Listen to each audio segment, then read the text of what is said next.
токму променливото време, непредвидливите временски услови на патиштата во комбинација со непочитување на правилата за возење се најчеста причина за загрозување на нечиј живот. Но затоа се тука припадниците на сообраќајната полиција при Министерството за внатрешни работи да укажуваат, но и да казнуваат, се со цел да се смени ваквата слика, но и да се коригира црната статистика на патиштата. Како помина викендов, колку возачи беа санкционирани и што било најчест прекршок, разговараме со портпаролот на Министерството за внатрешни работи Тони Ангеловски. Тони, добро утро. Добро утро вам и на вашите гледачи. Сообраќајната полиција можам да констатирам дека прилично беше активна изминативе денови. Јас викендов патував на релација Прилеп-Скопје и забележав дури на 6 локации на оваа делница имаше полициски екипи. Колку прекршоци регистрира надлежните викендов?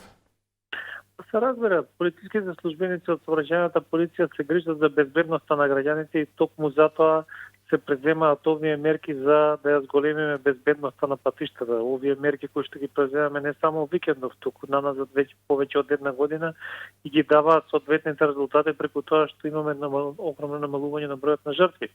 Така да и викендов исто така работеа. Јас би ги издвоил два прекршока на кои што особено сме насочени во овој период, тоа се кои што се нели причина за најчеста причина за најтешките сообраќајни незгоди, тоа е брзото возење и неправилното пристигнување, односно пристигнување на недозволени места.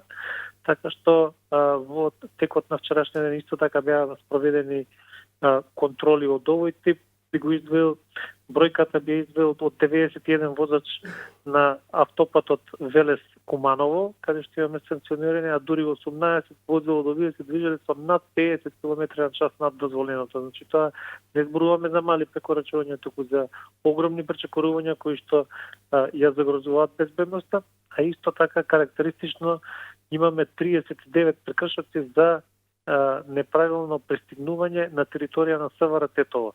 Најчесто овие прекршоци се прават на делницата од Стража до Гостивар, кога нели се формираат можеби некогаш доколку има товарно возило пред возилото се формира некоја колона и за жал дел од граѓаните кои што не ги почитуваат сообраќајните правила и прописи пристигнуваат и со тоа ја загрозуваат и својата безбедност и безбедноста на другите учесници.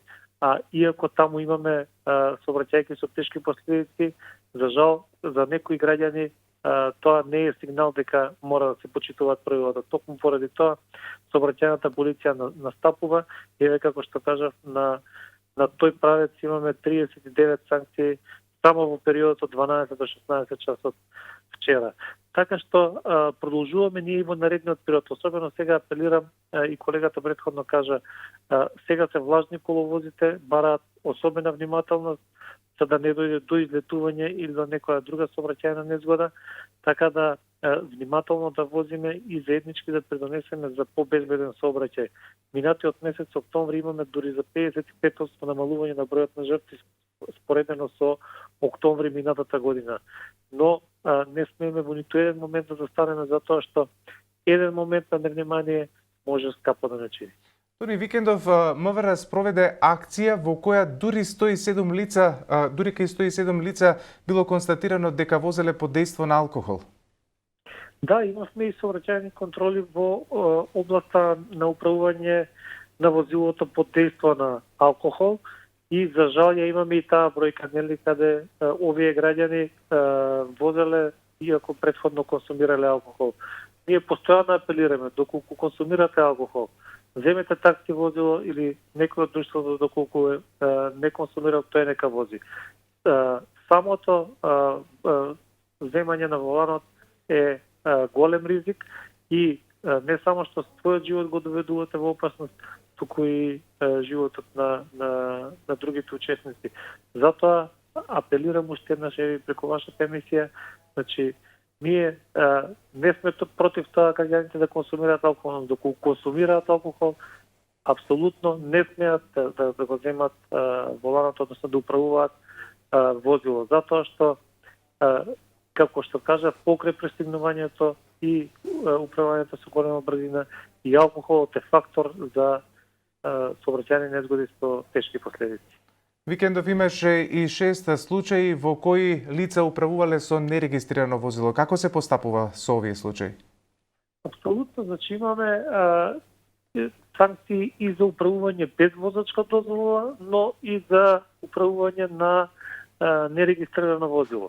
Значи ние со новите измени во законот, значи предвидовме за овие возила нерегистрирани или возила кои што предизвикуваат недозволена бучавост, односно каде што има измени или во неправилни измени во возилата, тие возила покрај паричната казна се одземаат и на период од 3 месеци, затоа што нели на тој начин фактички им се укажува на граѓаните дека мораат возилата да бидат регистрирани и технички исправни, затоа што возило што не поминало на технички преглед голема е можноста да биде неисправно и на тој начин да ги загрози учесниците во сообраќајот, односно да предизвика тешки последици.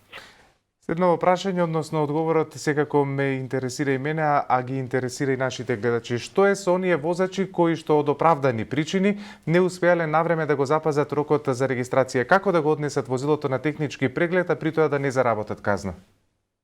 Па, видите, значи, доколку станува збор за таков случај, треба да едноставно да го најават тоа на 192 и доколку навистина станува збор за невнимание, нели, и доколку нели од оправдани причини, но кога ќе го најавите возилото дека одите до техничка преглед, тогаш може тоа да се стори, но за жал ова не се такви случаи, ова се случаи кога по повеќе месеци не се регистрираат возилата и намерно фактички се возат нерегистрирани. Сакајќи некој да заштеди 200 евра или колку да ги зачини нели регистрацијата, го доведуваат во опасност животот на сите учесници во сообраќајот. А верувајте ми, по најголем дел од овие возила се возила кои што чинат многу пари, така што не е моментот финансиски, туку за жал неодговорноста кај некои граѓани. Така, и уште една тема ќе отворам во продолжение. Пред нас е период на празници, се чека доаѓањето на новата година, а како и секоја година и оваа проблем користењето пиротехнички средства. Веќе може да се слушнат пукотници на секаде. Министерството за внатрешни работи секоја година спроведува кампањи за подигање на јавната свест, пред се дека тоа е незаконски и казниво, но и посочуваат на можните последици од повреди при користењето на петарди. Што вели законот и кои се вашите ингеренции? Апсолутно, значи како наближуваат новогодишните и божичните празници, кај нас за жал имаме појава на употреба на пиротехнички средства. Министерството за внатрешни работи секоја година организира и превентивни, но и репресивни мерки. Нели во овој период почнуваме со превентивни кампањи преку медиумите, но и преку средби со граѓаните, каде што укажуваме на штетност од користењето на пиротехничките средства, но укажуваме и на тоа дека тоа е казниво по закон.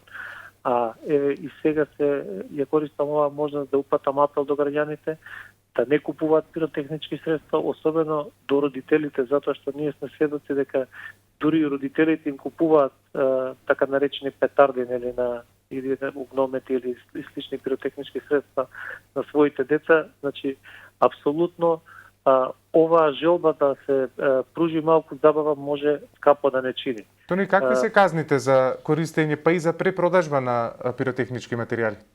Вака, значи, според законот за прекршоци против јавниот ред и мир во член 31 е предвидена глоба во износ од 200 до 500 евра во денарска противредност за оној кој што неовластено пука или од огнено оружје, употребува пиротехнички средства или сличен експлозивен или лесно запалив материјал.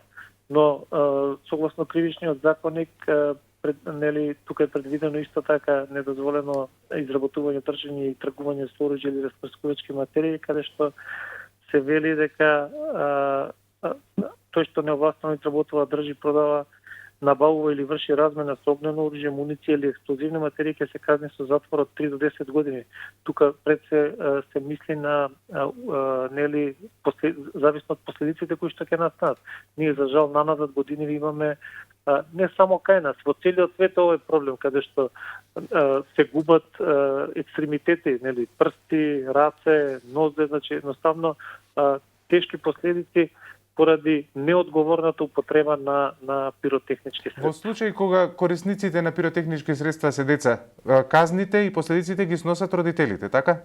Апсолутно, значи секој родител треба да води грижа за однесувањето на своето дете, но пак ќе повторам, дури сведоци сме дека тие им ги даваат овие пиротехнички средства и тоа зборува за неодговорност на родителот кој што го загрозува здравјето на своето дете.